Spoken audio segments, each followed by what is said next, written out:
You're listening to Boobies and Newbies, brought to you by the Frolic Podcast Network.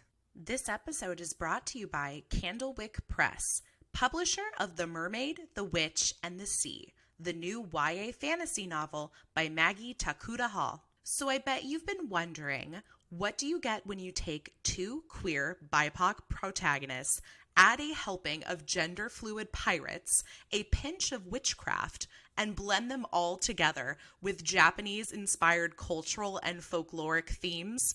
Yeah, that's right. The Mermaid, the Witch, and the Sea. In this story, the pirate Florian, born Flora, has always done whatever it takes to survive, including sailing under false flag on the Dove as a marauder, thief, and worse.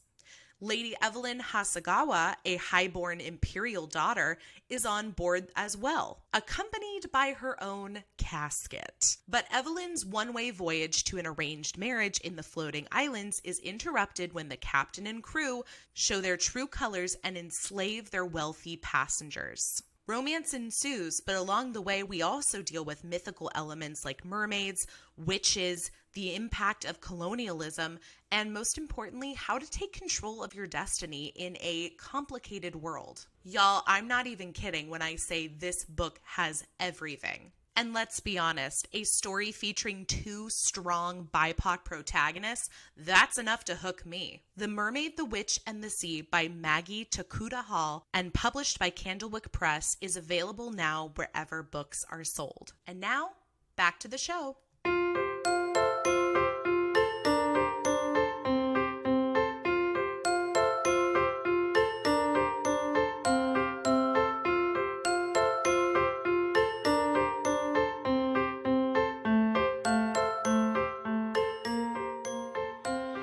Welcome to Boobies and Newbies, the podcast that asks novice romance readers to think outside the dick in a box and brave the unbridled world of erotica. I'm your host, Kelly Reynolds, and today I'm joined by the head of brand and one of the founders of Ori, an online plus-size boutique that, in my opinion, has some of the comfiest and softest clothes around. It's Ashby Vose. Welcome, Ashby. Thank you so much for having me, Kelly. I'm super excited to be here and excited to discuss my very first romance read with such an incredibly prolific romance reader. Oh my gosh. Yes. Yeah. I'm very excited. Well, and I have to tell everybody listening that Ashby has a unique opportunity with Boobies and Newbies in that earlier today we recorded a live streamed episode at Virtual PopCon as part of their podcast marathon, which was very exciting. But I had talked to Ashby weeks ago about being on the podcast. We'd selected our book, the book we're going to be discussing today, and then just days ago said, hey, by the way, you wanna go live on video at 7 a.m. California time on a Sunday morning. And she is a champ because she said yes, and we did it. And if anybody caught that discussion, good on you. Thank you. That's my new phrase from Hannah Gadsby, who I absolutely love her in her comedy, but good on you. And if you didn't catch it, I want to say hopefully there's going to be the opportunity to still watch it after the fact. I'll have to look into that and let you know. But one of the things that we did talk about in our live stream was fat representation and plus size characters, both in romance and also in media, books, movies, TV shows, podcasts, because you know, Ashby and I are both curvy ladies, and we want to see more curvy ladies like us in the media that we consume. So I hope people are able to check out that episode that we did with PopCon because we made a lot of great recommendations. I'll also be sharing those recommendations in the Boobies and Newbies blog, so you can check that out for sure on boobiesandnewbies.com. But it's so much more interesting to listen to us talk. So I hope that it'll be available. If not, well, we'll catch you up and you didn't miss anything because we're going to give you all the rundown of this fabulous book today in this podcast as well. But before we get into The Devil of Downtown by, I have to say it like that, The Devil of Downtown. It just sounds so sexy. Before we get into that, I do want to talk to Ashby and introduce her beautiful brand, Ori. So can you please tell everybody about what Ori is and what the company means to you? Absolutely. So like Kelly said, Ori creates these wardrobe staples, and comfy is everything to us. So everything is extremely thoughtfully designed. We use super premium fabrics. And, these are the kinds of clothes. These are not the kinds of clothes that you put on one time for one Instagram photo. These are the kinds of clothes that you reach for first when they're out of the laundry. And because you don't even want to fold it and put it away, you just want to put it on your body because it feels good to be in those clothes, right? Like, that is Ori in a nutshell. And if you're interested, you can check out our website. We're so far just e-com. Hopefully one day we'll have a more in-person shopping experience. But right now, check us out at orieveryday.com. That's ORI everyday.com. And our social media handle is also at Ori Everyday. So check us out on Instagram, Twitter, Pinterest. We're on all the things. And we also have this really incredible community of plus size women. Most of them are Ori customers, and within our Facebook group. So we have this really fantastic Facebook group. Kelly's part of it. Oh, and I love it. It's my last favorite thing about Facebook. It's like the reason I log on to Facebook. It's called Plus Size Group Chat. If you're interested in joining, you can search Plus Size Group Chat on Facebook, and you should find it. Honestly, if you are a plus size woman and you don't have friends that are fellow fat women, curvy women, plus size women, whatever terminology you prefer to use, if you don't have friends with bodies that look like yours, I have to say you are missing out, because there is something magical about seeing other women with bodies like yours thriving. Yes. And you can also get tons of helpful tips. So like, we've had conversations on everything from how do you get up the confidence to rock a bikini for the first time in a long time, to where do you buy the best plus size underwear that's super comfy, and to boob sweat and chub rub. Yes, that is real, by the way, especially come summertime. Oh my gosh. Boob sweat is such a constant in my life in the summer. And to just like have a community of women who get it, who have been there, who have tons of tips just because they have lived their entire life in their body, is so helpful. And it also, if you've ever felt really isolated because you're the only girl in the group of friends who wears plus sizes, you're the only girl who goes shopping at the plus size store at the mall, you're the only girl who, is like, what's the weight limit on that chair? You're the only girl who's thinking, can we please sit at a booth instead? Then you need to join a group like this, either an online community or something, because there is just something incredible about being able to relate with women with your body type. And then it's also just, I have to say, frankly empowering to see women who look like you in a body like yours rocking a super stylish outfit, or running a triathlon, or just being an overall badass, surfing, or, yes. I mean, honestly, I'm just blown away when I see a really cute, curvy girl rocking like a streetwear vibe with like sneakers on, because I feel like we don't get to see that. We have super feminine silhouettes, so we are always wearing like frilly dresses, and there's just something magical about the plus size community online. And if you don't have any fat friends, I definitely recommend joining our Facebook group, and going through your feed and following some people who are who have a similar body to yours, or even maybe, I dare say, a fatter body than yours, because you're definitely you can start by following Ashby. Hello. Oh, thanks, Kelly.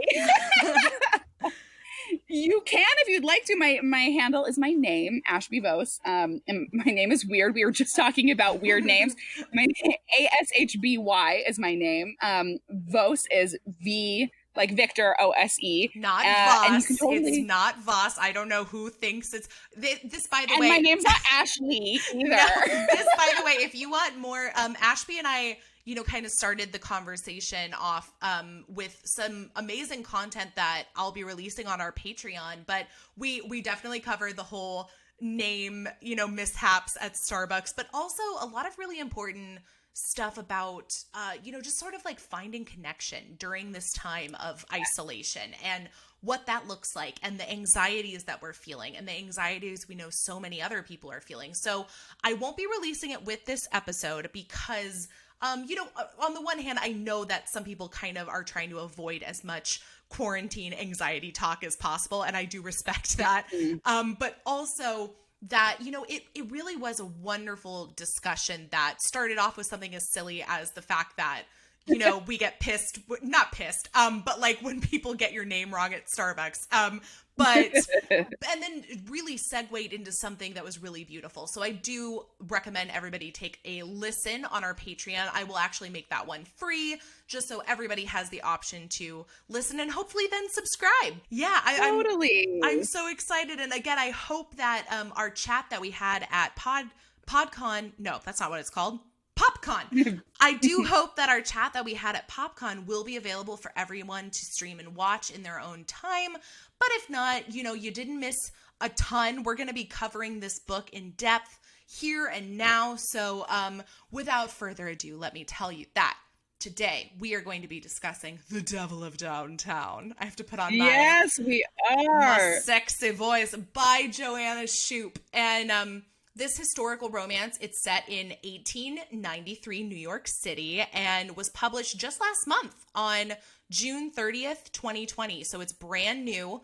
It's available on Amazon for $6.99 Kindle edition. And I will point out that it's the third and final book in Joanna Shupe's Uptown Girls series, but you are more than welcome to read each book as a standalone. I know that this was the first book in the series that Ashby read. For me, I read the first book in the series when it first came out, and then I missed the second book somehow and jumped right back into it with this third and final book. And I think it's safe to say, don't you think, Ashby, that, it didn't necessarily hinder your reading experience by not having read the first two books in the series? Oh, definitely not. I didn't feel like I really missed anything, but the more that I read and discovered that our protagonist, Justine Greene, had two other sisters with some they dove in a little bit into their how they ended up with their significant others. I figured, okay, I get this now. Each book kind of focuses on a different sister, which I think is why it allows us to kind of, enjoy the standalone. But also, I think, now that I understand the world and these Greene sisters a little bit more, I am intrigued to check out 1 and 2. But I don't feel like I missed anything. Yeah, good. And I know from having spoken to you with our PopCon discussion that this was, in fact, your first romance read. My very first. Should we get into why I haven't really dove into this category yet? Oh yeah, please tell us. I think I probably have I don't have like a real reason why I haven't done it yet, but I probably kind of wrote it off, and as I'm sure a lot of people probably do, and kind of expected I expected the erotic parts of the novel, but I didn't really expect just such a gripping story about New York City mobs. Also, the greatest city in the world. Yeah, exactly. I feel like it was so much more historical fiction than simply, just a little bit of erotica. Oh yeah, for sure. So much. And I'm not the biggest pleasure reader. So there is partially that, but I think I just kind of wrote off the category altogether. Not really with any, in real thought behind why. I guess probably just I don't know, I probably fell into that stereotype of like, oh yeah, it's just romance, it's just fluff, it's not worth reading, it's just, you know, there's some Fabio on the cover, it's just for bored housewives or whatever. But I have to say, I thoroughly enjoyed this read. I had no idea really what to expect. And I'm like sold. Like I get why people are into this category. I get how it can be super empowering and super feminist. I get why in Culver City there is a bookstore completely dedicated to this genre. Yes, you're gonna have to make your pilgrimage to the Ripped Bodice or order online. I will.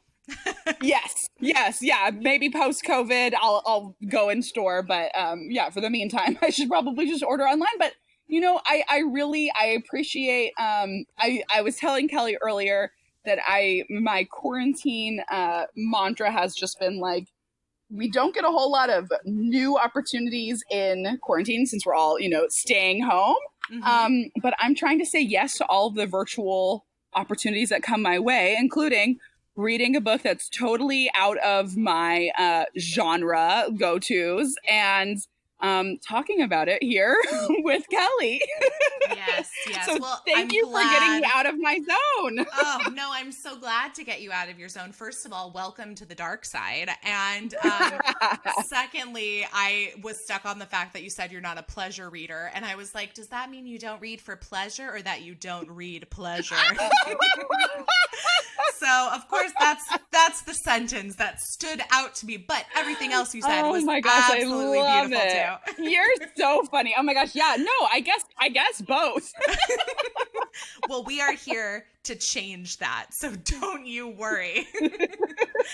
No, I really appreciate it because I think I know you were saying that there's a huge discussion in the romance community about cover art and how there used to be like a photo of a Fabio type, and now we are seeing a lot of more illustrated covers. But I have to say, this cover art is much more that Fabio type, and I think part of my my bias was telling me like, do you see this cover art? It's just, ugh. You know, it is gorgeous though. Look, I have to tell you, like, we did do, I think it was about a year ago that I did do this, it could have been 4 years ago, who knows at this point, but I did this online live discussion about romance cover art with author Skye McDonald, and who, by the way, has some gorgeous covers on her book, so I totally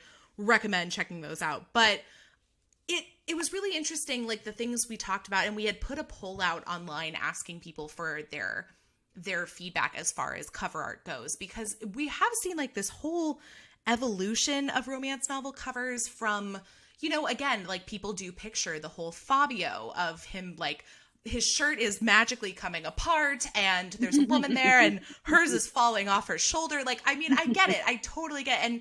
And maybe it's because like when I first started reading romance, that was not my image of romance. Like I started with more contemporary romance. So that wasn't so much a part of what I was reading. And then now we're seeing so many illustrated covers. And when people talk about them, there's this whole separation of ideas of some people thinking, oh, well, it's great. It's, you know, they're less it's, for lack of a better word, they're less racy than you would see with models. But then there's also this idea too of, well, we're using illustrated covers and having art designed because there's a lack of representation being seen on covers as well. And so I totally get that too.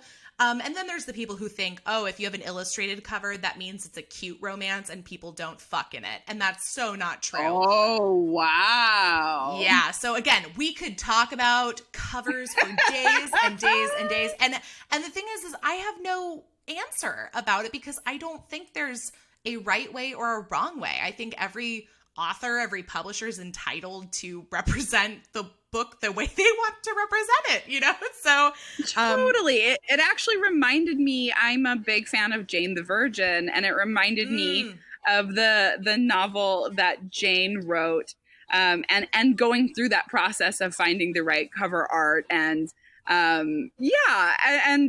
I get that it can be tricky, right? And I didn't want to be the kind of person to write off a whole, I don't want to be the kind of person, of course, to judge a book by its cover, right? Yes.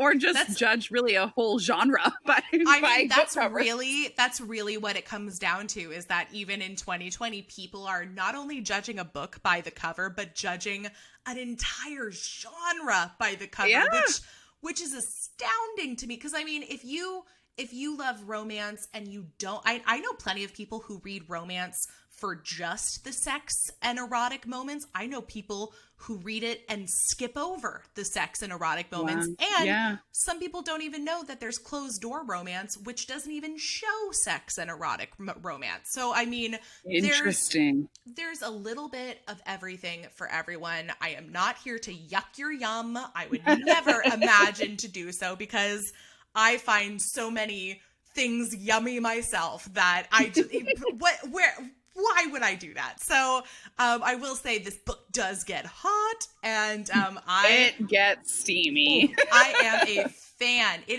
is one of those ones where I think it's handled so beautifully, and it's so respectful, and there's so much consent, and we're oh my gosh, totally getting ahead of ourselves, because first, I'm going to give everybody the synopsis for The Devil of Downtown. So they're lay it on them. Let's do it.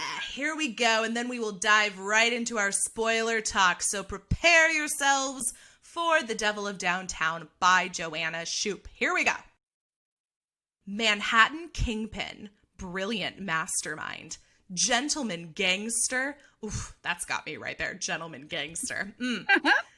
He's built a wall around his heart. Orphaned and abandoned on the Bowery's mean streets, Jack Mulligan survived on strength, cunning, and ambition. Now he rules his territory better than any politician or copper ever could. He didn't get here by being soft. But in uptown do-gooder Justine Greene, the very definition of an iron fist in a velvet glove, Jack may have met his match. She wears hers on her sleeve.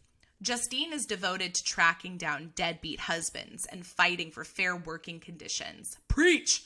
When her mission brings her face to face with Jack, she's shocked to find the man behind the criminal empire is considerably more charming and honorable than many gentlemen she knows.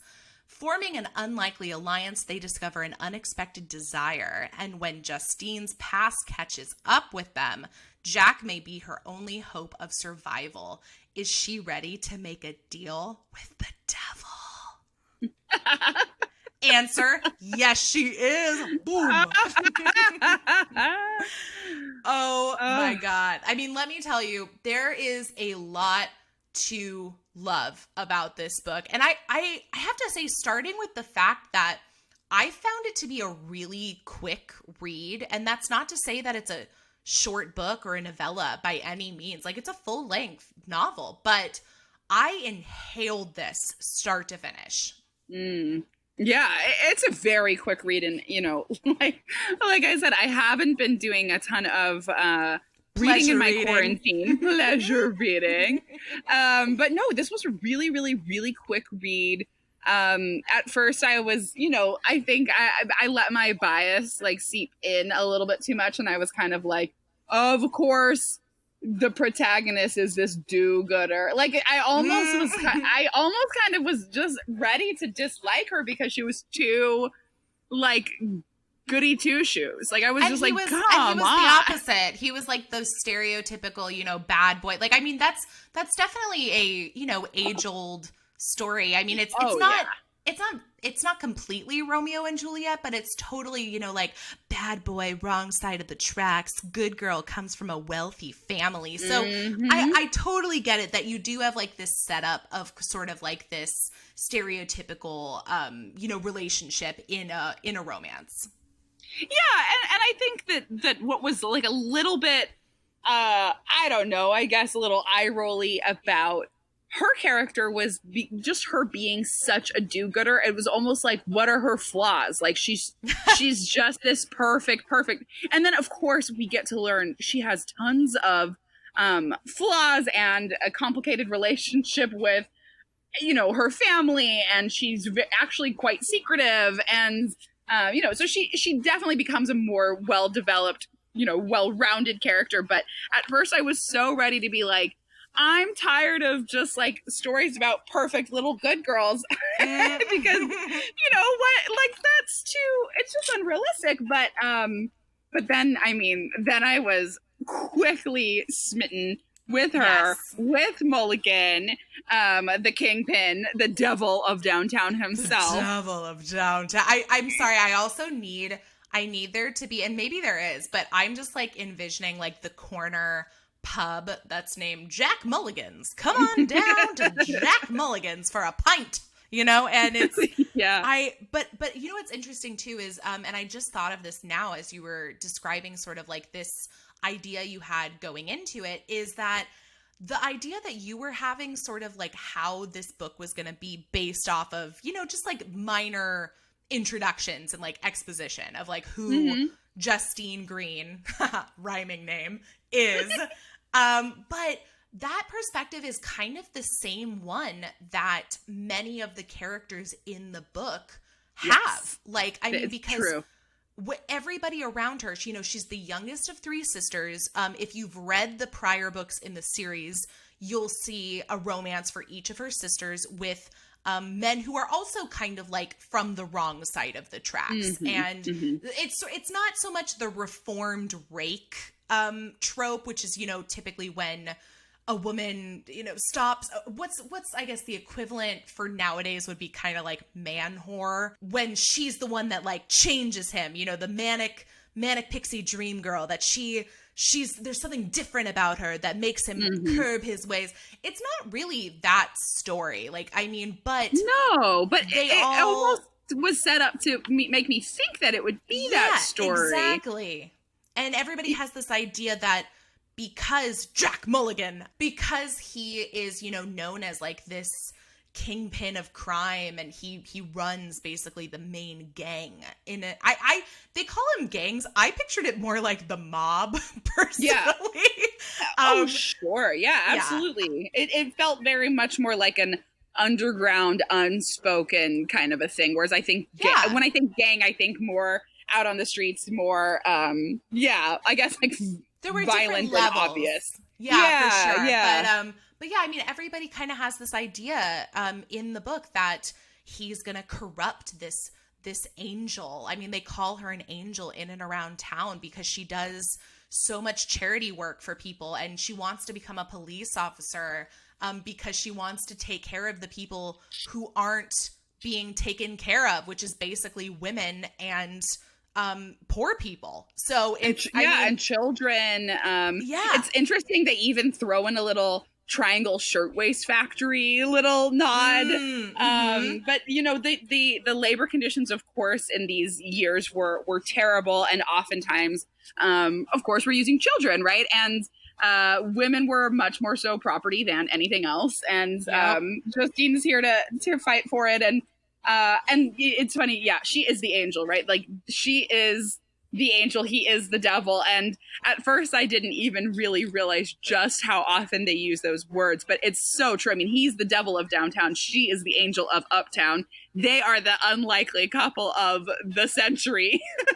So I mean, it is, I get having that perspective though, because it's what I think it's what Joanna Shupe wants you to have going into it, is like, if you're a bystander in this world that they live in, 1893 New York City, you know, this is what you are led to believe, that this is a bad dude and he runs all the other bad dudes. But the more we get to see things from Justine's perspective, and we get to see Jack Mulligan from Justine's perspective, then we grow to understand why he is the way he is, and how he does so many good things too for so many people, but is, you know, he's gotta protect that rep, you know? So he's not going out there telling everybody about all these amazing things he's doing. Yeah, no, it's interesting because he's definitely, you know, this gangster, mobster, kingpin dude, but with actually very strong morals. And even though they're not identical to Justine's, because you know, he has to use you know, trading in favors and sometimes, you know, violence to get things done. He's still, you know, he's doing them for the right reasons, even though the means are not necessarily the ethical means that I think Justine would prefer him, you know, do, at least at the beginning. Everything is for the right reasons, right? Like he's anti violence towards women. He's he's extremely protective of all of the women that work for him. He's extremely protective of, I mean, even the few times that we see him have to interact with women in brothels, he's extremely respectful, making sure that they're well paid.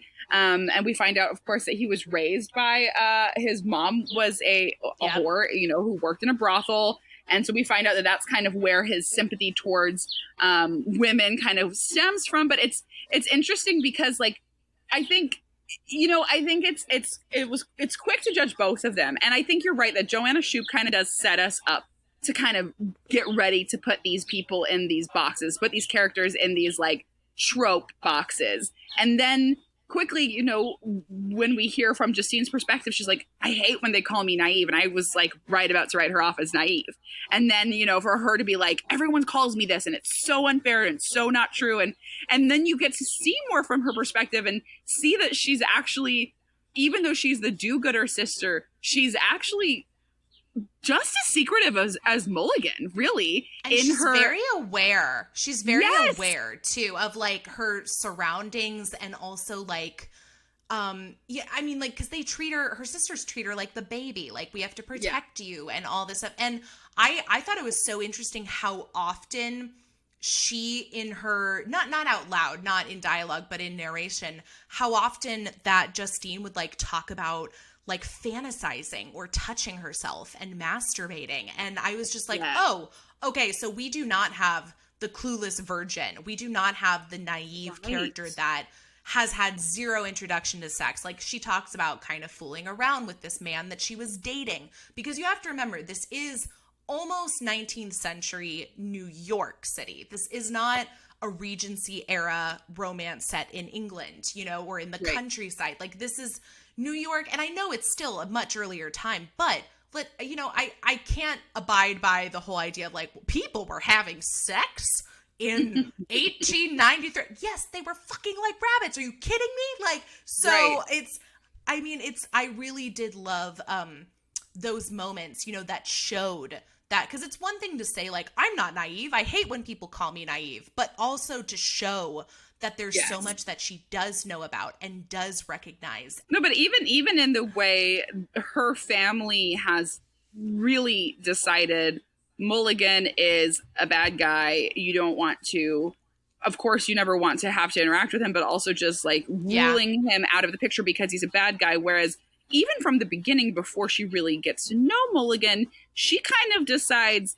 well, actually, Mulligan has improved downtown tremendously in many ways. He has actually removed a lot of the violence with his, you know, leadership, his kingpin, whatever gang leadership. He's actually improved consolidated.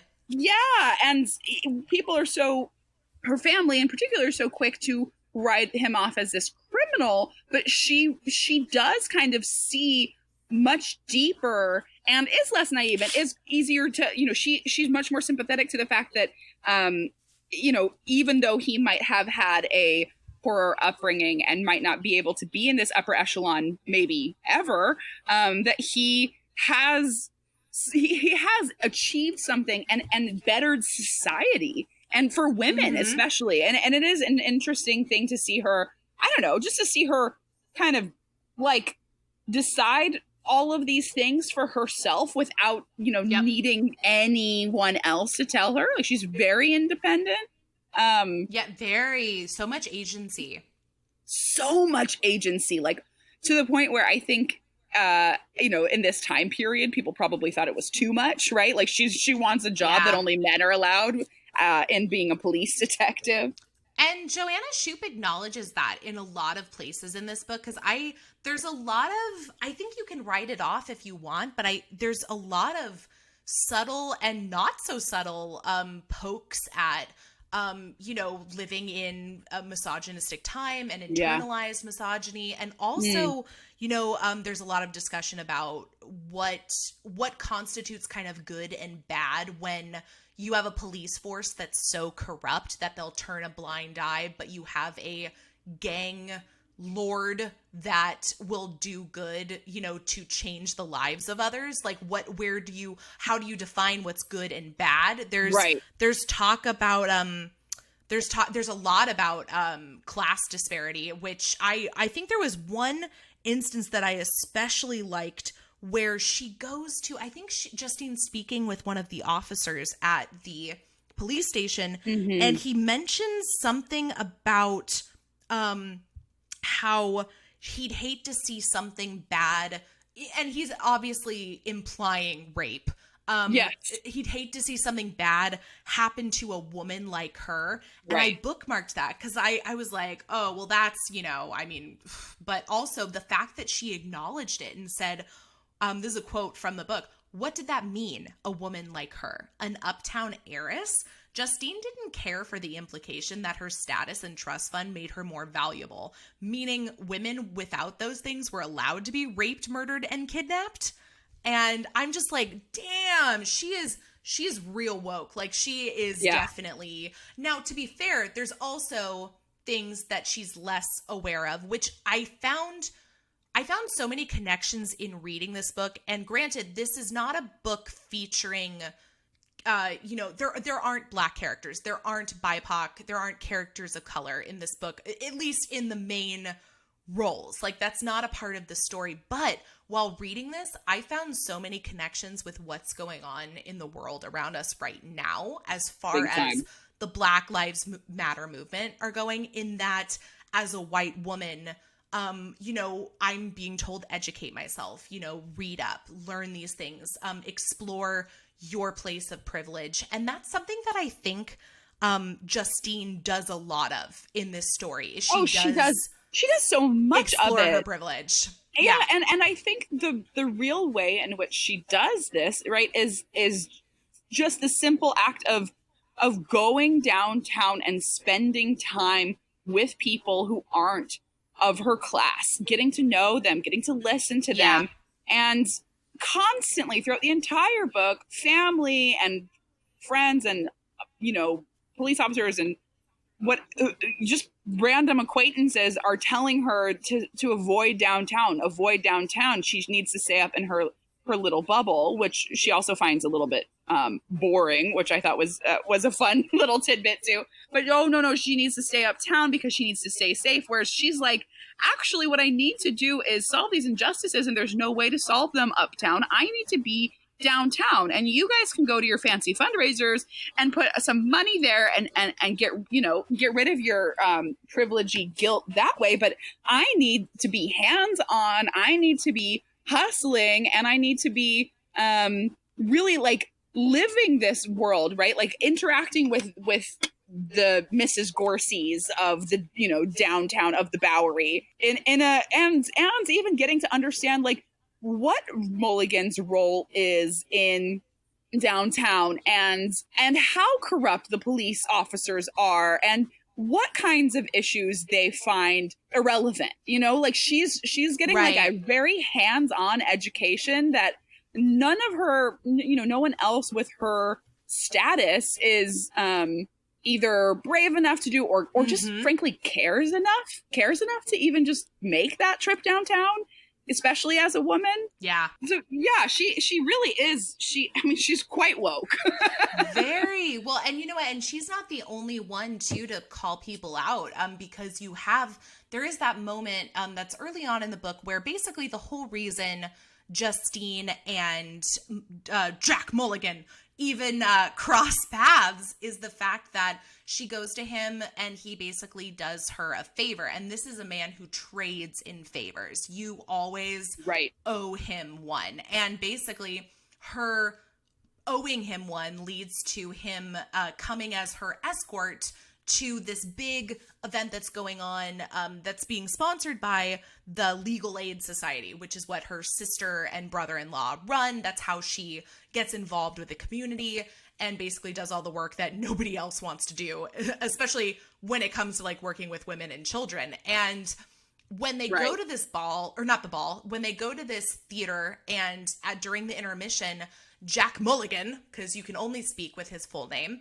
goes on stage and basically calls out everybody there as like, you know, look, you're here and it's great that you say you're here to support what's going on the shady parts of town. But also you don't live there. And just so you know, I donated this much amount of money. And it's such a like, let me show you how big my dick is moment of like, you better donate too, or else, you know, you're not going to be as cool or well, like, because this is the dude, like whether you live uptown or you live on the Bowery, like Jack Mulligan, everybody knows this guy's name. And so you do not want to be on his bad side. So he calls people out too, which is fantastic. Yeah, the two of them together were just fire. Well, he calls them out in a like social shame way, but he also kind of calls them out in like a I think in very much like a you know, privileged guilt kind of way, right? Like, you know, he really does kind of say like, I grew up on these streets and I know firsthand, and you don't, because you get to sit up in your pretty, you know, penthouses on the Upper West Side, and you know, like he shames them in so many ways. So there's social shame just because he puts them on the spot. There's shame because they already feel guilty, I think, just like from living such a privileged life in such a city with such insane wealth disparity. And then there's, you know, there's on top of it just like this, I don't know, this crazy moment where he calls their names on stage and they're just, I mean, this pressure is intense. And then direct hits. Direct hits. And of course, everyone is already indebted to Mulligan, just how he likes it. Yeah, exactly. Yeah, this guy is no joke. And you know what's so funny is the whole time I'm reading it, you know, again, everybody is painting him out to be a bad dude. And there was not one moment while reading this where I was like, this is a bad guy. Like, I just kept thinking, no, this is such a good guy. He does so much. Now, granted, he does, you know, maybe some more questionable activities, but when you compare questionable activities like smuggling or intimidating people until they do the things he wants, but when you compare that to what the officers are doing, which is a lot of nothing, or you know, going about the wrong things, then again it's this whole idea of what's good or bad. I'm curious, did you read the acknowledgments at the end of the book? I didn't. Okay. Should I have? So I'm going to tell you, this is like, and this is something for any readers out there. This is something I strongly recommend you start to do if you don't already do it. My new thing, and I'm sad that I say that this is new, I should have been doing this my entire life, is that I read a book cover to cover from the very beginning to the very last page, because so often I have found so many beautiful things in the dedication, in the acknowledgments and the author's notes. And this is one where in this book, the author put so many great pieces of historical context into her acknowledgments. Because I know while reading it the whole time, I was thinking, are these real people? Like, is this a true story? Is this based off of real people? And here's your answer, because Joanna Shupe said, and I'll read directly from the acknowledgments for you, Jack is loosely inspired by a real-life Gilded Age figure in New York City named Paul Kelly. A legendary criminal, Paul Kelly really did consolidate many of the gangs, dressed like a dandy, and spoke multiple languages. Trevor O'Shaughnessy, who in the book is Jack Mulligan's like rival gang leader. Trevor O'Shaughnessy is loosely based on Paul Kelly's rival, Monk Eastman. And then there's this added bit about some of the some of what's going on in the book as it relates to this brewery that Jack Mulligan is involved in. The brewery information was largely based on, I might get this wrong because it's a German name, Anheuser-Busch, also called AB. AB was the first to produce refrigerated train cars in 1876, and the revolutionary beer that Patrick Murphy created was modeled after Michelob, created in 1896. Yeah, I mean, Anheuser-Busch does everything, right? Like, I think, Michelob, I think they also do, oh my gosh, they do Corona. They do everything. Like, Anheuser-Busch is like the like, beer family. And I'm looking on Wikipedia to see like that which so interesting beers. Yeah, it's super interesting. It did hit me that it was too specific to be, like not of course Budweiser. Okay, Budweiser is also Anheuser-Busch. I definitely was like, this is way too specific. The way that they're talking about beer is way too specific for it to not be something really important. Well, that's so funny. And that was something that as I was reading at first, because honestly, I don't really have much, I don't really have anything negative to say about this book because I really did enjoy it. But at first when I was reading it and they started getting into the whole idea about the brewery, and it's a subplot of the idea that that Jack Mulligan is kind of the partner in this brewery in New York, but also that they're trying to take the brand more national or global. And so they're trying to get this other investor involved. And at first it was something that I didn't really understand. I was sort of like, I'm not sure why this is in the book. Like, it just kind of seems like he already has so much going on. Like, I don't know if this is adding to it. But as it went on, I will say, I think it makes a lot more sense because as the book goes on, you realize that, this brewery is kind of going to be like the new beginning for Jack Mulligan. Like he's if he wants to have this life, and he does express, he's like, I've worked this hard. I'm a self-made man. I have this big reputation, but then the fact at the end that he's willing to give all that up to be with Justine, the brewery is like his out. This is like the way for him to go straight and start fresh and create a new name for himself. So it made a lot more sense to me as it went on. That was like, again, not even at first like... I also was like, this feels random and irrelevant. Like, why are we talking about beer? No, you're right. It did eventually present itself, as Jack's out. And, I thought it was funny that he kind of, I think that, we think of Mulligan as this fear, and he's portrayed as this fearless man, but his biggest fear, I think, was giving up his empire because he only knew those streets. Like, he only knew downtown, and New York City's the only place he ever lived. And he finally got to this place where he was so respected in this city that how could he possibly give that up?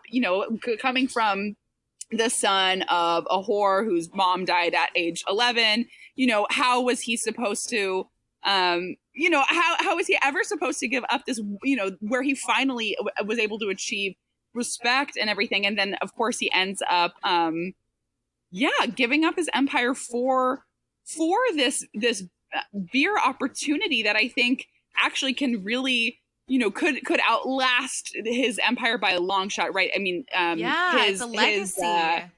Right. And his number two, his right-hand man, kind of convinces him and says, like, no kingpin can last forever. Like, it's just not how it works. Like, at some point, you have to give over your empire, but you don't necessarily have to do that in the world of business in the same way, So he, so that wasn't interesting. I totally, at the beginning, I'm with you. At the beginning, I was like, I'm sorry. Why are we talking beer now? Yeah, but then it all made sense because it kind of tied into this idea that, like, if I give this up, what do I have? Like, this is all I have to show for myself. Like, I don't I don't have a family. I don't have, you know, any roots. Like I this is literally all I have is my name. And if you give up the name, what do you have? But he gets the girl. He honestly, I think, kind of gets to keep his you know, empire too. I mean, like, they don't, in a way, but he's willing to give it up. You know, he is willing to give it up and go straight. And well, and like, frankly, he doesn't need you know, that massive reputation that he's developed for himself once he can, you know, he's part of the Greene family who has their own reputation. I of course I told you this before, but the whole time I'm thinking Hamilton, because of course these three sisters very much remind me of the Schuyler sisters. They're those, you know, those New York City, you know, from a well-to-do family. The men are city of the world. Yeah. And you know, he's like, are you going to marry a sister, a rich one? Is it a question of if, Burr, or which one? Right? Exactly. You know, because he's like, of course I'm going to try to go after these rich sisters because, like, I'm a penniless man who needs that Schuyler name. It very much felt very, like, so much to me like, okay, this is a lot like Hamilton in that Mulligan, you know, has this kind of very young, scrappy, hungry attitude. And then he, you know, grows into someone who has to, you know, who really has to fight and maybe do things that aren't necessarily, I don't know, morally right in order to survive and to create this legacy.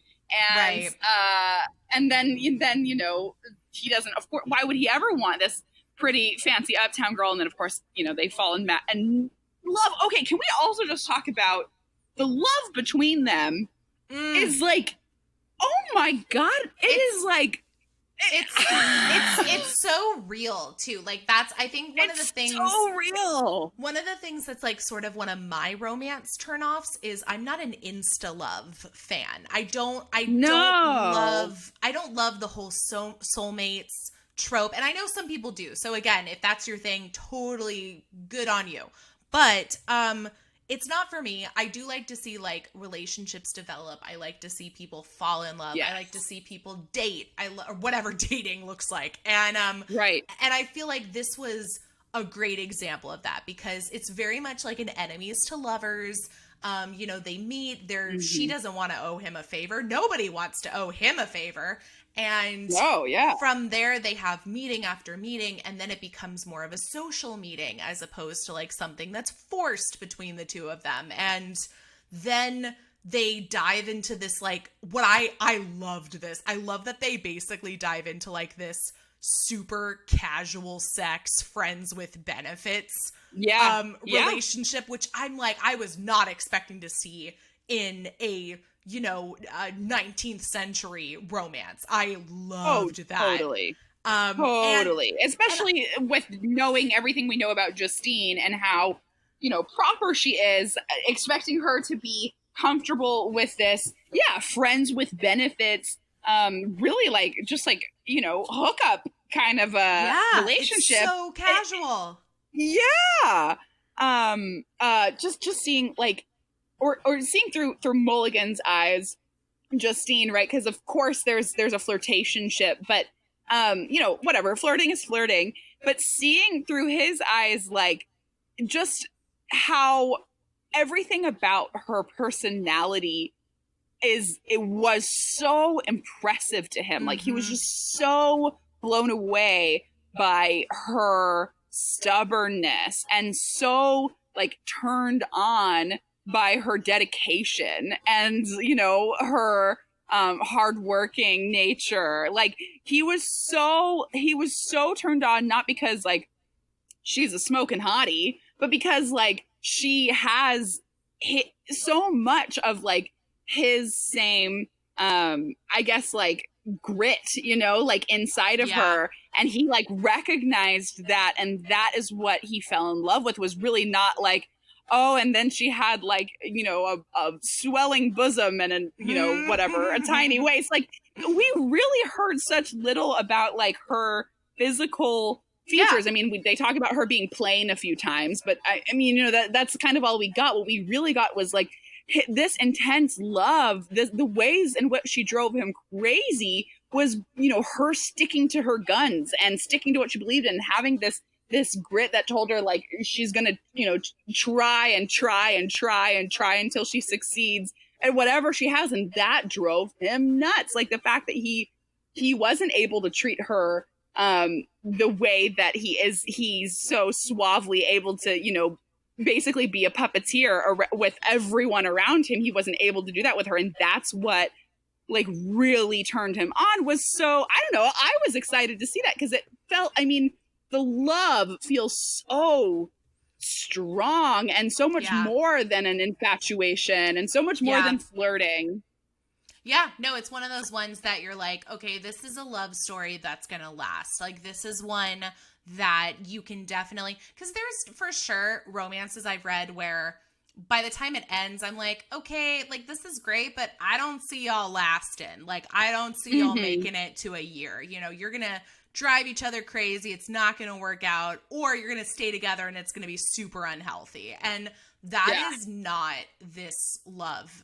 Because, and you know what also is like, we see examples of other relationships in the story because of course, if you have read the other two books, you're going to recognize characters from those books.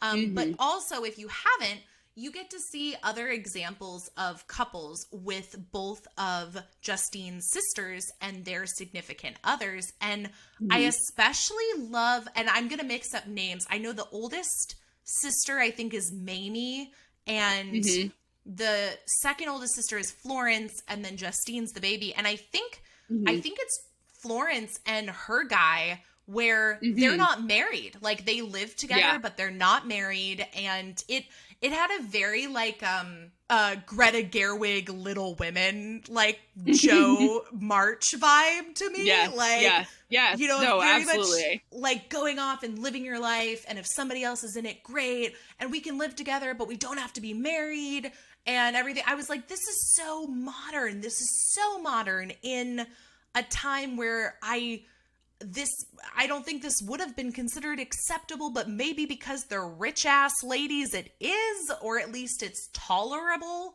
because of their, you know, privilege. But I do love that they embrace basically redefining what a relationship looks like for them and not kind of subscribing to like the society at the time, the norm for that society. So and that relationship I think was important. I mean, like you said, I mean, we haven't read that book that tells Florence's story in more depth, but it kind of, I think, was a little bit nice too for Justine to be able to, because Florence not only, you know, is unmarried but living with this man, but she also is with an ex-criminal who gave up his empire. He was a kingpin and has a very similar dark past and traded it in for true love, which he found in Florence. You know, I didn't read the book, so I don't know the whole story, but it was nice, I think, for Justine to be like, you know what, if Daddy was able to accept this, then like, screw it, Mulligan, you know what I mean? Like, is nothing. And it was actually, I thought it was really sweet when Mulligan actually turned to Clayton, Florence's man, for advice, because he was like, I don't know, how do you leave an empire? How do you do that? How and will you regret it? You know, he worked his whole life so hard to achieve this. Like, is it really worth leaving behind all for a woman? And of course, because these women are sisters, I think that they're, you know, cut from the same headstrong cloth. Yeah. And he was like, Mulligan, it absolutely is worth it. I never regret it for an instant, you know? Right. It's one of those and stories that was like, actually really nice. You don't know what you're missing until you have it. And it's like, you don't really, you know, I just had this like cross country move, and one of my best friends drove with me, and you know, you're in the car for hours and hours. You have plenty to talk about. And we totally, we talked about the fact that, you know, she's married and she's been with her husband for going on, I want to say like 7 or 8 years. And they just celebrated their first year anniversary of marriage. And, you know, and having, I've never lived with a significant other. And so, having that conversation of, okay, what's it like, you know, sharing a space, like I've had male roommates, but that's not the same thing. Like how did that change your life? Like, what's that like? Are you enjoying being on this road trip with me and having, you know, your space and your own bed and not having to share stuff? And she was really honest with me and said, you know, look, it's really funny because like, I probably would have said something like that years ago. Like, I'm sure it was awkward when we first started living together because, you know, you learn all these things about your partner, and I'm sure you can attest to this. You know, you live with your significant other, Ashby, but you know, at this point in time, she's like, I don't really remember what life was like before we lived together. Like it's become my new normal that I'm just so used to it at this point that being away from him for more than a night or two just feels so weird and off. And it's not that it's bad, but it's not what I'm used to. And that was kind of like this story for me too, is that neither of them really knew that they were, you know, missing something. And could they both go on with their lives without each other? Yes, that's what we love about independent characters. But you know, they really do complement each other so well. And as a team, they can take on just about anything. Yeah, it's true. They complement each other incredibly well. And I mean, their dynamic is, I mean, it's so good. It's so good. It's everything you want to see in a couple. But I think that there's something, it's interesting, you know, seeing Mulligan, you know, downtown kingpin, contemplating like, would he enjoy the domestic life, and would he you know, would he maybe find it boring the way that kind of Justine found her nights alone uptown without Mulligan, you know, to be fairly boring, you know, and she leads a fairly exciting lifestyle too, right? Going down with the Legal Aid Society and helping so many lower class, you know, downtown people with, you know, some issues that the police deem unworthy of their time. Like, she leads a fairly exciting life. He leads a fairly exciting life, and both of them to kind of wish for this. And like, and even he was even considering like, what if we just moved to Pennsylvania? You know, what if we just moved to New Jersey? And he kind of thought about it in this kind of, you know, longing way. And then when he goes to Clay's house and sees, you know, sees little feminine touches because he's living with a woman, and sees, you know, just little things, like he sees her robe, and he sees just these nice, you know, normal domestic, you know, pieces of Justine's sister Florence's, you know, life just scattered around Clay's house. He kind of gets like the sense of longing, like maybe that would be really nice, and maybe that simpler kind of a life actually would be appealing. Yeah. And it is interesting to think that a kingpin would turn it in, and then to hear Clay be like, I don't regret it for a second, I think was just, I don't know, it was beautiful and and maybe ridiculous. I'm sure he probably does miss something about it, but there is that sense of security that I think Mulligan never, ever, ever had in his life, right? Like, you know, he lived on the streets for so long. He lived in a brothel as a child. He didn't have this like sense of domestic security and the touch of a woman, you know, in his life really since his mom, you know, when she died when he was a kid. So, you know, just seeing that him just looking longingly at like tiny little, you know, whatever it's feminine items around his house. Yeah. Yes, absolutely. And we don't we're not used to seeing men painted as vulnerable creatures, whether it's in books, movies, TV, or IRL in real life. I mean, and that's toxic masculinity at its finest, that, you know, he really is sort of like this victim. I don't want to say a victim of toxic masculinity, because I don't think he's like overtly trying to be like this symbol of masculine. But I mean, he definitely does put on this front of I mean, it comes strength. with the territory a bit, right? Yeah, for sure. So, no, I mean, there's, again, I could go on and on because I was thinking about it as we were preparing to talk about this book. I was like, I don't know if I really have anything negative to say about this book because I found the characters so interesting. I guess if anything, if I read this book first, having not read the other books in the series, I think I would maybe be a little hesitant to read Mamie and Florence's books just because they come across as very judgmental and very privileged. And so I could see where that would be, if I had anything negative to say, that would be my one thing. Now, having read Mamie's book, and I'm for sure going to go read Florence's book now, I do know that there's more layers. It's a condition of, like Joanna Shupe starts this novel with, kind of throwing you in and making you be this bystander and taking these, initial thoughts that you have and throwing them out and like learning more about these characters as it unfolds. It's like that. So, I mean, you have to assume, well, there's got to be more to them, because otherwise they do come across as very, very judgmental. And you're like, God, I don't want to read about you falling in love. You suck. But that's not the case. I can tell you, having read at least one of the other books in the series. Yeah, so. Well, I mean, just the little taste that we got of the relationship between Florence and Clay and the little taste of their background did kind of make me think, okay, I probably don't dislike them as much. They're just being the overly protective older sister type, right? Which I think is understandable. And yeah, they're judgy, but they're judgy because, from a good place. They're judgmental because they just care about their baby sister, even though she's more than capable of caring for herself. They're not, even though I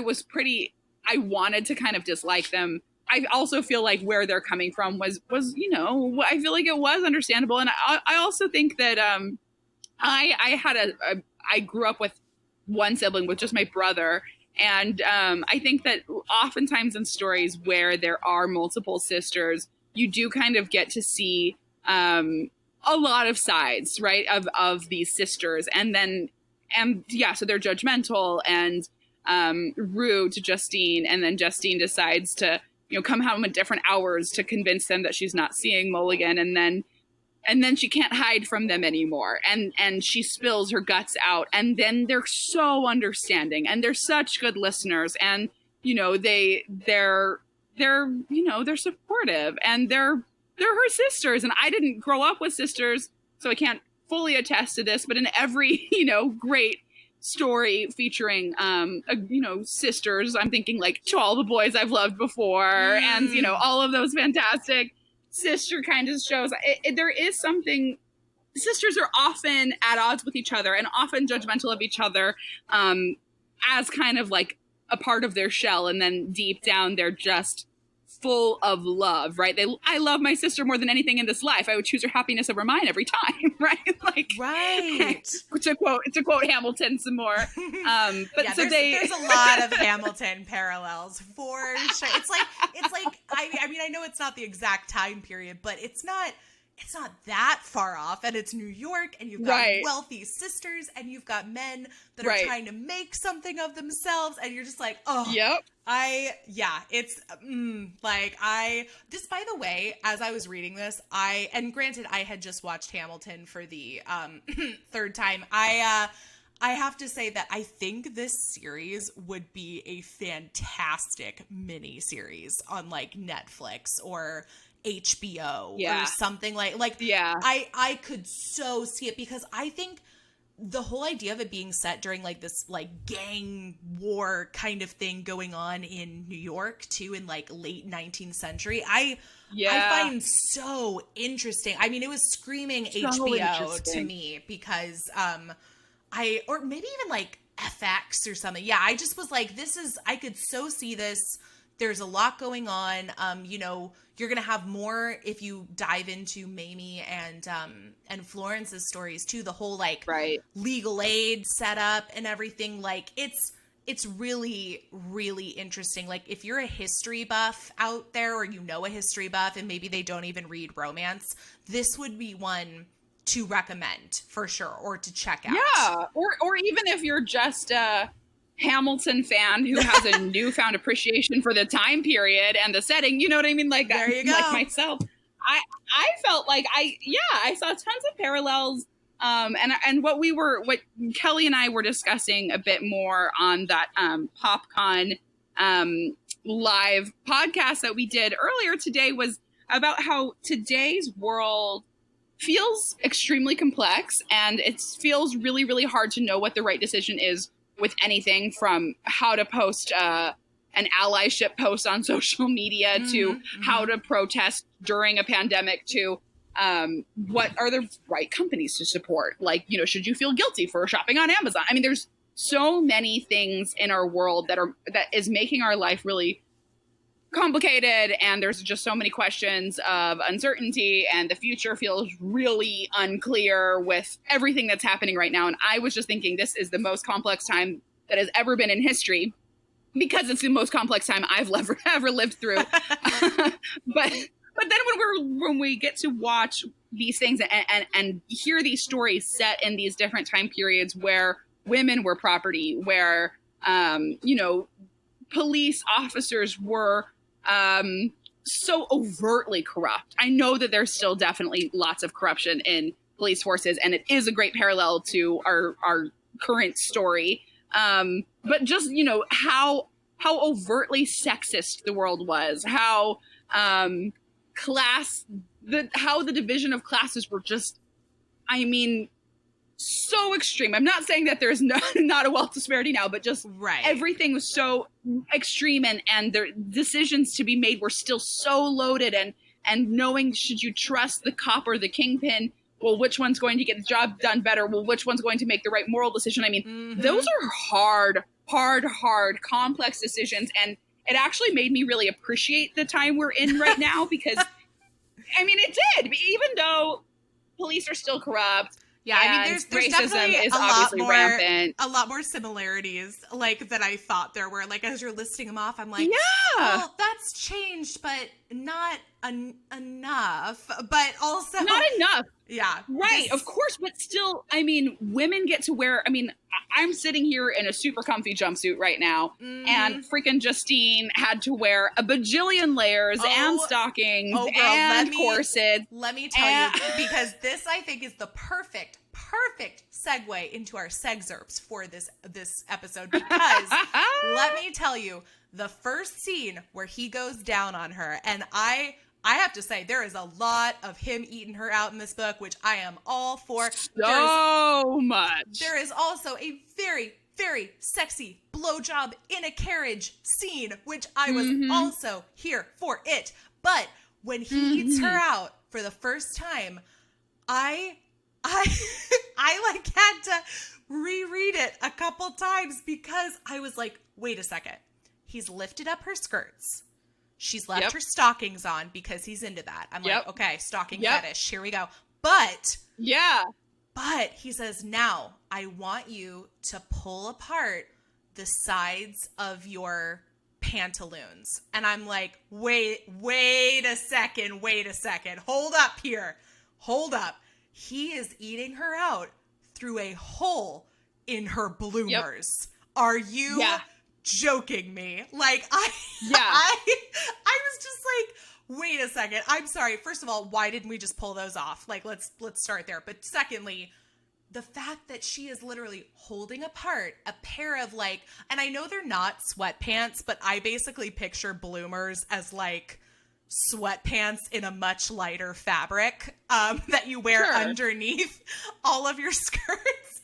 And I'm like, the fact that she's holding this apart for him to eat her out. And this is like the hole that she uses to, like, pee. This is what she uses to go to the bathroom. Like, I cannot imagine that living in that time with that kind of that kind of wear. That being said, it was very hot. Oh, it was super hot. But I mean, I was even thinking the same thing about his undergarment, which they keep calling it his undergarment, and I was a little bit like, so like at first I was just like imagining like a pair of boxers or something, and I realized that no, his undergarment goes from like knees to like shoulders. Like, I mean, this is like truly he is completely covered, and he didn't want. Oh my God, so much clothes. It's just so much. And to just imagine like she did the same thing to him. Like when she gave him that blowjob in that carriage, it was truly like, she unbuttoned the buttons on his undergarment, and I was just like, okay, so you're just going, okay, like yeah. I unbuttoned this, and then I unlaced this, and then I pulled this out of here. I'm like, I'm sorry, how have we not made it to skin yet? There is so much. It took so long to get to so much skin. It took so long to get to his skin, actually. So like, we actually got to hear about her being fully naked and splayed out on his bed well before she was able to even see his body. And it was like, I was like, wait, what? So is his undergarment really hard? Like, she definitely is wearing more clothes than he is, even though it's a lot. Like, it's a lot of clothes. I wouldn't have done well in this time period. Like, I'm wearing a t-shirt right now, and I feel beads of sweat going down my forehead. Like it would not have worked out well. Let me tell you, there are several beautiful and very hot sex scenes. I'm a fan of, I love when they use like really coarse language, especially in historical romance. Like none of that, I'ma slide my manhood in your sheath. No, we have like cock in pussy in this book, and I am here for it. And so I think my favorite scene might have been the blowjob scene, because I loved that she was like so eager to, she's the one that brings it up. She's the one that says like, hey, look, you gave me pleasure the other day. I want to do this for you, even though he is very explicit in saying that this is not like a you owe me situation. Like there is so much healthy consent and discussion about sex in this book. Much like, consent. I can't. So much consent. It's so good. But let me give you a little excerpt from our carriage blowjob, because it's good. I might just go read this book again. Like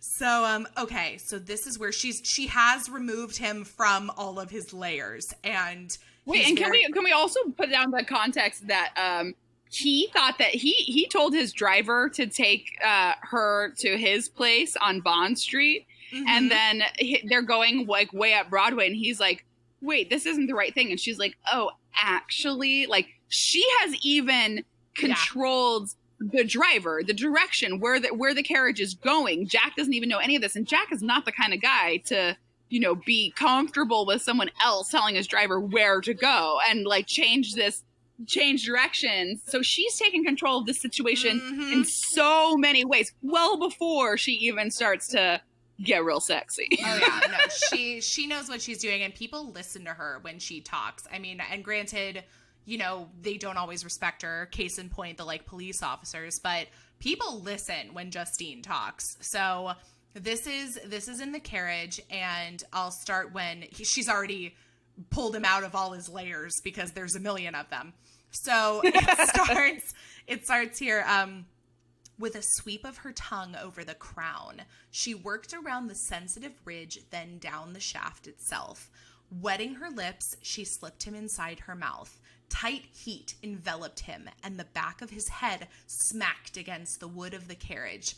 Christ, you have no idea how amazing that feels. She hummed, the vibration sinking into his skin and down to his balls. Groaning, he gripped the edge of the carriage seat and resisted the urge to thrust into her mouth. Then she began to move, her head bobbing as she sucked him. God, he wished he could see her face, watch her lips stretch around his shaft. As it was, he could only see the top of her head and feel her mouth on him. She kept up a steady pace, using her tongue to hit that sweet spot on the underside. And fuck, he liked that. Oh no, I have to add this last sentence because it's great. Turned out his uptown do-gooder was damn proficient at sucking cock. Oh God, I can't believe I wasn't going to read that sentence. I'm so glad I did. Well, okay, the only part that's a bit like, I mean, a little unrealistic here is like, she goes from not even really realizing that couples have oral sex to being damn proficient at sucking cock. I was like, you know what? It's that curiosity, man. If you have that curiosity and you are, what's the word? Enthusiastic. If you're enthusiastic about the task at hand, you can accomplish anything. Oh, gosh. Oh, yeah. Oh, my God. That was good. Did you have a favorite scene that you wanted to share? You know what was funny? I was telling my boyfriend, I was like, he interrupted me when I was reading. I was like, dude, she's right about to lose her virginity. And he was like, she hasn't lost her virginity yet? And I was like, well, he's gone down on her like a bajillion times. He was like, what the hell? Like, and I was like, whatever. Yeah. Virginity is a specific definition. Social construct. Yeah, we don't define virginity on this podcast. I don't. That's a whole other podcast because I don't really subscribe to the notion of virgin. I mean, it's so outdated. Like, how do you define that? I mean, it's so heteronormative. Like, I just can't. It's weird. I mean, it's weird to hear about teens avoiding losing their virginity by having anal sex, and it's like, okay, that doesn't sound like. Yeah, that just doesn't sound right. And do you really want? I don't know. It just feels weird. So yeah, that's a podcast for another day. Yeah, define it however you like, world. Okay, I think I got it. Yeah. Okay, so the context here, they were bowling, and then he had to remove her shoes in order to go bowling because otherwise she would have destroyed his private bowling alley. Yeah, that was hot. This made bowling hot again. This book is all about sexy bowling. Okay, so he's trying to get her to tell him what she wants, and what she says is, what I want right now is for you to tell me what you'd like to do, regardless of whether it scares me or not. And then he says, do not say I didn't warn you. He pressed his tongue in the same spot as the other night, perhaps to test her. She didn't run this time, merely leaned in to get closer. He growled, his chest rumbling, fingers digging in her ears, and he put his mouth near her ear. Sorry, fingers digging into her sides. That'd be weird. Fingers digging into her sides, and he put his mouth near her ear. I'd start by leading you to my bedroom. I've never seen a woman there, and I'm keen to spread you out on my bed. I'd undress you, of course, until you were in just your stockings. Then I want to feel your silk-covered feet digging into my back as I'm tonguing your pussy. She inhaled sharply, her lid sweeping closed on a wave of lust so strong, she nearly moaned. She'd never heard anyone speak such words. She should probably feel appalled or embarrassed, marginally horrified. Yet, she loved it. The devil kept going. I want to suck on your clit until you come on my tongue. I want to lap up your juices and smell your sweetness until I'm drowning in it. God in heaven, she could almost imagine it. She'd seen the cards under Florence's bed, so she knew adults fornicated in many different positions. Never had she considered the possibility of him putting his mouth between her legs. Was this something all couples performed? Okay. Hell yeah. It continues, and it gets a bit steamier. But that was just, him describing that with her stockings on and her wondering, do couples have oral sex? And, I've seen this in a few, cards. I don't know. Yeah. It's like a little... oh my gosh. In some way, she's so sheltered still. But she's game. She is game. Oh, she is game. For the challenge. She is up for it. And I mean, that to me is like super sexy, is like just this whole idea of like, look, you can be an experience, like who cares, you know, but if you're, you know, and if you want to, like if you're like, this sounds really cool, I don't know what I'm doing, but if you're up for it, that to me, I don't think there's anything sexier to me personally. Yeah, no, I totally agree. I mean, she's super game for it. Of course, he's constantly asking her for, I mean, you know, for her to even get to that point to convince Jack to even, you know, speak so dirty to her. She had to multiple times tell him like, no, it's okay. I really want you to tell me what you want to do to me because I don't know enough about sex to be dirty talking to you, but please, you know, you tell me what you want to do because I really want to hear it. Oh, he sure does. He tells her and he follows through, and it is chef's kiss. Like, it is fabulous. So yeah, there's so much sex positivity in this. There's so much. It's very feminist. I mean, this book has a lot going for it, and it's brand new. So I mean, I totally recommend people pick up a copy, whether you decide to read the rest of the series first or not.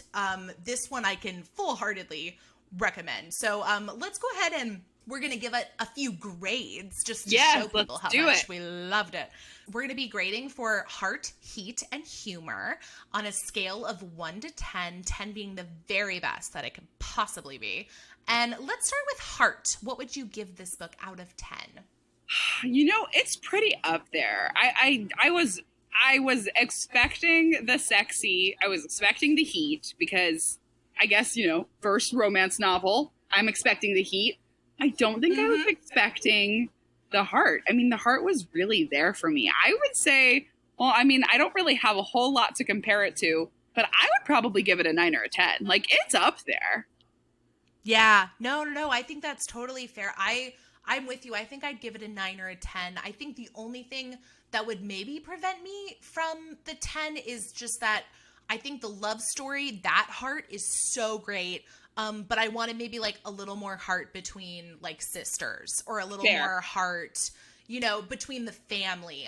That's true. That being said, the love story itself is beautiful. And that heart with the family maybe was more present in the other books in the series, perhaps. Yeah, so something we'd have to check on with the other books. But okay, how about humor? Now, I will say this isn't, you know, a lot of times on this podcast, we focus on more contemporary romance reads, and a lot of contemporary romance, not all of it, tends to kind of take on the format of like a rom-com in a book sort of thing. So that's why we generally grade for humor. But that being said, there's plenty of books we've read that are not humorous, nor are they meant to be humorous. And I think this one kind of falls in between, because I do think there are some fun moments. Like, I think Jack Mulligan and Justine, their like banter with each other is like really fun. I don't know if it's funny so much as it is like fun, like a game, like you're in on the game. And so yeah, so I'm curious to hear what your score is on a scale of 1 to 10 as far as humor goes. I don't think it was, I mean, yeah, humor is tricky because I don't think it was like a laugh out loud kind of a thing. Some of the parts that made me laugh out loud were just like the ridiculousness of their clothing, just because of the time period. Honestly, just thinking of all of those layers to remove just to have sex was hilarious. But I don't think, yeah, their banter was fun, but not necessarily, you know, chuckle worthy. So I guess humor, I don't know, maybe like a 4. What do you think? Yeah, no, I'm with you. I definitely wouldn't give it more than a 5. And again, that's not to say that, you know, it's hard to give low scores on the podcast because I don't want people to read into it thinking like, oh, this is, you know, not a good book because it only got 4 out of 10. Totally. But no, I mean, we're grading on a very specific scale. And as far as humor goes, again, it's not a laugh out loud comedy.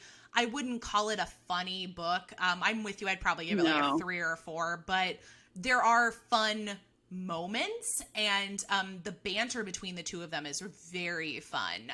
But again, not funny. Fun, not funny. Yeah. Yeah. Now, the heat, on the other hand, on a scale of 1 to 10, I'm going to put it to you now, Ashby. What do you think? I mean, okay. Also, reminder, first romance novel I've read, but this one was steamy. Like, I mean, it was hot. I think I got to give it a 10. I'm giving it a 10 as well. Because also, it was hot, but it was also like the right amount of hot. Like, it wasn't, I've totally downgraded books before because there was too much. Like, if they're just like fucking round the clock, I'm like, well, okay, like that's cool. It's hot, but also like I'm not necessarily getting, you know, more of a story out of this. This one was like the full package. Like, it was hot, but it was hot when it needed to be, and it was the perfect amount of hot, and everybody was invested in all the hot moments. Oh, yes, it was moi. Again, another chef's kiss. Well, I'm just going to start grading in chef's kisses. And part of what made their romance so hot was the fact that they did have to be secretive. You know, they're not the kind of couple that should be seen in public together, even though they were for that one fundraiser. They had to be sneaking around the whole time. You know, she was sending secret telegrams and, you know, taking secret tunnels places. Part of that steam was totally the thrill of the secrecy and, you know, the fact that she's hooking up with Manhattan's kingpin adds to, you know, the hotness. Yeah. Oh, for sure. For sure. All the way. Yeah. So, okay, well, I think it's safe to say then that you might have enjoyed your first romance read. Oh, I very much enjoyed my first romance read. And I hope that this is just the beginning of your romance renaissance, if you will. I think so. I might have to actually get the other ones from the Uptown Girls series. Good. I hope so. Yeah, I hope you do. And then, you know, obviously there's so many more, you know, stories out there for you to check out too. It's all about finding your thing. But, you know, I'm glad to say it sounds like you're going to be doing a lot more pleasure reading. I think I'll be doing some more pleasure reading. I had to fit in one more pleasure reading. Oh man, I really stepped into that one. It's good. Step all the way in both feet. So Ashby, thank you so much for joining me today. Thank you so much for having me, Kelly. It's been such a blast. Oh, it has. Happy pleasure reading. Happy pleasure reading. And if anyone is interested in either shopping for some Ori clothes or just making some friends with some other plus size ladies, definitely check us out on Instagram at Ori Everyday. Or our website, orieveryday.com. And then if you want to hang out with me on my own Instagram, it's my name, Ashby Vose. So feel free. It's always nice to meet new friends, especially online during this weird quarantine. So thank you, Kelly, for that. And romance reading friends, too. So we can all come together and share our love of comfy clothes and books and love stories and Hamilton and the fact that we get to wear panties and not pantaloons with holes in them. Like, there is so much... I know there's so much bad stuff going on, but there is a lot to celebrate as well. So yeah, join us. Join the Ori fam. Yes, absolutely. Thank you again, Kelly. This was so much fun. Ooh, girl, I'm always happy to have you.